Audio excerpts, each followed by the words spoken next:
Mis hermanas, mis hermanos, reciban mi cariñoso saludo, todos y todas, incluyendo a nuestros niños, nuestros jóvenes. Esperando que ustedes ya hayan leído el texto, 1 Corintios 2, del 1 al 5, es que voy a comenzar entonces esta reflexión. Primero debo decir que este es un texto esencialmente trinitario, donde se destacan tres puntos principales en torno a la evangelización. Estos se relacionan con la palabra de Dios, la cruz de Cristo y el poder del Espíritu. El primer punto en relación a la palabra de Dios. El Evangelio es la verdad que procede de Dios. Lo que el apóstol Pablo proclamó ante los corintios no era, dijo él, sabiduría humana o sabiduría del mundo, sino la palabra de Dios o la sabiduría de Dios, lo que él llama testimonio de Dios o el misterio de Dios. Es decir, que su mensaje provenía de Dios y es la secreta verdad de Dios. La actitud del apóstol Pablo era comprensible o más bien compatible con su mensaje. Él no llegó a los corintios con excelencia de palabras o elocuencias, ni con sabiduría superior, según el versículo 1. Muy por el contrario, él renunció a la presumida sabiduría humana, sometiéndose humildemente a la palabra de Dios acerca de Cristo. Así lo vemos reflejado en el versículo 2. Ahora, en el segundo punto, el mensaje en relación a la cruz de Cristo. Según el versículo 2, el apóstol hace la siguiente declaración: me propuse no saber entre vosotros cosa alguna sino a Jesucristo y a este crucificado. Con esto el apóstol no está diciendo que su único tema será la cruz de Cristo, sino que su mensaje estaría centrado en él y especialmente en el Cristo crucificado. Ciertamente, en la predicación de los apóstoles, la resurrección de Cristo ocupaba un lugar importantísimo.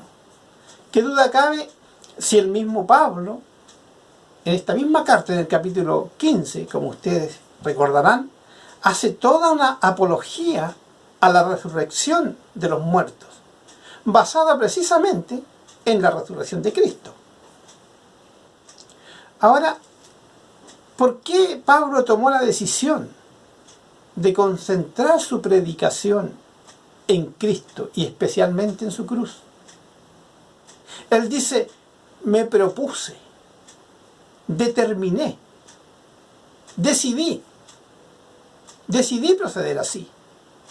Debemos tener en cuenta que Pablo llegó a Corintios desde Atenas, desde ese mundo griego, donde se había enfrentado con la cuna de los intelectuales, que además los caracterizaba la soberbia por su alto conocimiento que tenía, los cuales lo habían insultado, se habían burlado de él. ¿Recuerdan ustedes cuando él allí en Atenas predicó el Evangelio y habló de la resurrección de Jesucristo? Se burlaron de él, le dijeron que era un palabrero, que estaba delirando. Probablemente detrás de la decisión de predicar solo a Cristo y especialmente la cruz, estaba el temor a la recepción que lo esperaba en Corinto, lo que hacía sentirse receloso de ir a visitarlos. Y esto lo llevó a tomar esta firme decisión en relación a ellos. Los corintios, en su arrogancia intelectual, no eran tan diferentes a los atenienses. El orgullo y la arrogancia era uno de los principales pecados de la iglesia de Corinto. Esto fue lo que llevó a Pablo a tomar la decisión de renunciar a la sabiduría del mundo a cambio de la locura de la cruz, de estas contradicciones de la cruz ante los ojos humanos, ¿cierto? Pues allí en Corinto le esperaba escarnio y desprecio al apóstol Pablo. En el último punto de este texto trinitario, como lo señalé al comienzo, nos encontramos con la labor del Espíritu. Los versículos 3 y 4. Probablemente más de algún cristiano de hoy, al oír la confesión de debilidad del apóstol, lo habría reprendido. Pero Pablo no temía admitir que tenía miedo. Quizás en el mundo de hoy le diríamos a Pablo, pero Pablo, ¿cómo tú? Muchos cristianos dirían, ¿cómo tú tienes miedo si tú eres del Señor? Un cristiano no tiene miedo. Pablo no temía admitir tener miedo. Aunque él poseía una capacidad intelectual privilegiada y una fuerte personalidad, pero él, al mismo tiempo era físicamente débil y emocionalmente vulnerable. Quienes lo criticaban en la iglesia de Corinto decían que Pablo era de presencia corporal débil y de palabra menospreciable. Ellos no tenían un muy buen concepto del apóstol Pablo, lo despreciaban. Segunda de Corintios 10:10. Pablo era consciente entonces de la impopularidad de su evangelio, de la posición que despertaría en Corinto. ¿En qué entonces puso su confianza?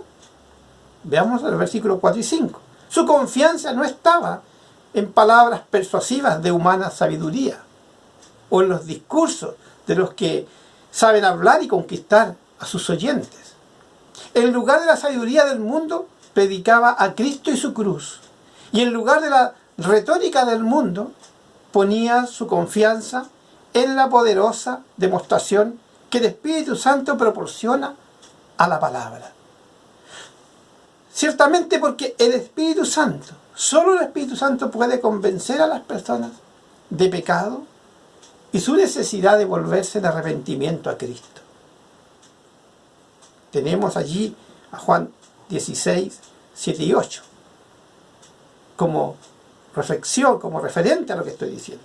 Esta es la poderosa demostración que el Espíritu Santo agrega a las palabras habladas con debilidad humana. Esto es igual para nosotros hoy, hermanos y hermanas. La palabra es la misma, el Cristo es el mismo y el Espíritu Santo es el mismo. Debemos tener en cuenta estos tres puntos porque en estos es que se basa la verdadera evangelización. Nosotros no hemos inventado nuestro propio mensaje. No acudimos a la gente con nuestras propias especulaciones humanas. Más bien somos portadores de la palabra de Dios, depositarios del Evangelio de Dios, mayordomos de los secretos revelados por Dios. Confiemos entonces en la poderosa intervención del Santo Espíritu y hagamos la tarea que nos ha encomendado nuestro Señor. Que el Señor bendiga vuestras vidas y nos impulse y nos dé la gracia para llevar adelante nuestra tarea. Amén.